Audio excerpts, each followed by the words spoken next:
a blessed Sunday to us.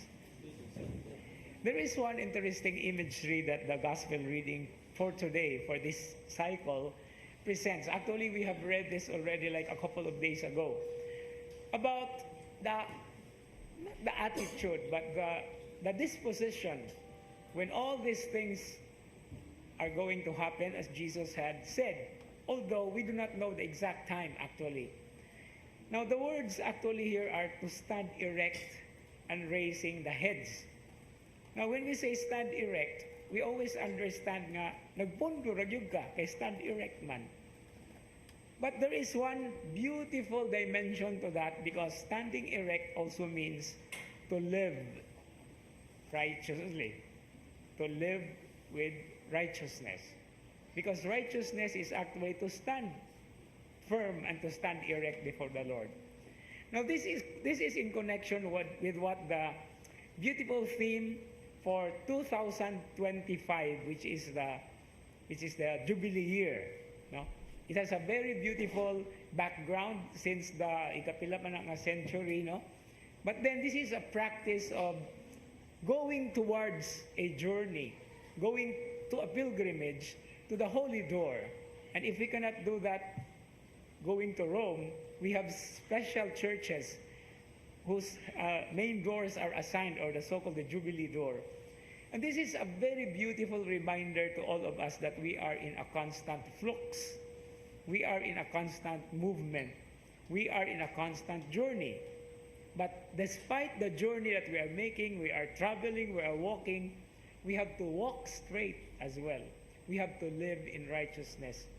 And this is one thing that we are going to take into perspective as we dwell into so many beautiful events in our lives. We recall so many things. We learn even more as we go along the way. And one of the perspectives of this learning to be able to embrace, the challenge and the grace, to receive the grace that the Lord gives during this pilgrimage of hope, is actually hope itself. What does it mean to be hopeful?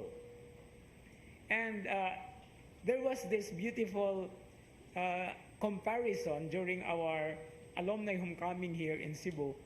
The invited guest speaker was talking about what is the main difference between optimism and hope. Okay? But there is just a very thin line, because according to the understanding, optimism happens when everything is positive.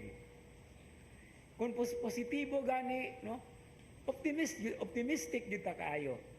I remember this beautiful caricature in psychology, because the opposite of optimism is pessimism. Now, what the optimist sees in a glass, naibaso nga gidrawing unya, katunga ra ang tubig, ang optimist ko moingon that is half full. Ang pessimist is half empty. No?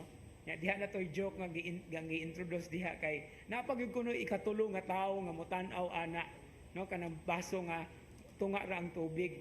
If the optimist sees that it is half full, the pessimist says that it is half empty, the drunkard says it is a chaser. Ang nakasabot ra mo ma-appreciate ana. Anyway, okay. But what is optimism? Optimism happens when everything seems to be positive. Na gani dili positive, wala ang optimism. But that is not what hope is. Because hope thrives even if there are no positives. Bisan pa og negatibo ang mga panghitabo, padayon ang paglaom. Hope continues and endures and perseveres. And that's the reason why the theme for today's reflection for the first Sunday of Lent, especially in the Archdiocese of Cebu, is always connected with patient endurance. Patience. Unsa may pagkapasensyoso, unsa may pagkamapailubon. It's actually the same as hope itself. No?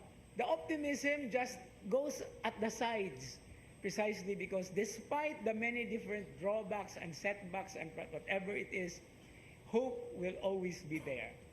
And that is what we always have to strive and we have to pray for.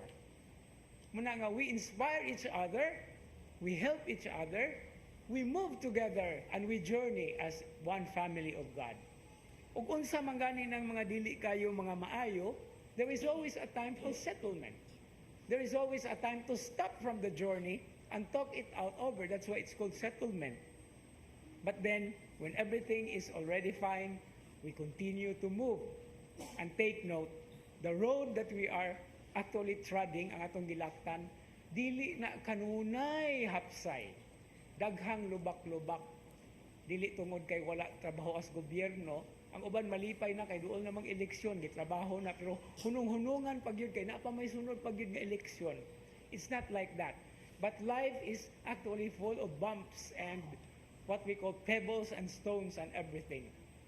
But don't you know the principal reason why even in the most developed highways in the world, naagi na sila ibutang nga gansang-gansang, especially if you come close to a town or to a city or to a village. Ngano man, kay kung nindot kayo ang drive, no, usay malimot baya ta, usay gani makatulog na nga mag-drive. May nga naapoy mo remind ba nga magansang-gansang. And that is also what happens in life. Life is not a smooth sailing journey. Just like the ship, just like the boats. Ug ato sa dagat, naay panahon nga maayo ang panahon, naay kulyada, but then that is a continuous journey. And even the ship, ang barko, dili na siya tinuod nga barko kung naara na siya sa baradero, because the boat or the ship is actually made for the sea. And that is what our lives are. And finally, from the wisdom perspective of the scriptures, there is always a beautiful imagery of this journey. And it is always related to navigation. To navigate. And that is how we deal with our lives. That is how we deal with so many things that come our way. But we constantly remain grounded in hope, patient in adversities, and continue to be gracious despite the negative experiences that we have. And so as a family and as a community of hope, we have to take a look into this from a bigger perspective, because even pessimism and optimism actually cannot go at par with what hope as a virtue is, what hope as a desire that comes from the heart, and what hope is as the navigating force for those who are in a constant journey, and that is what we are, in our pilgrimage of hope towards our homeland, the bosom of God our Father, who loves us and cares for us, provides for us, and forgives us even our sinfulness and weaknesses. Amen.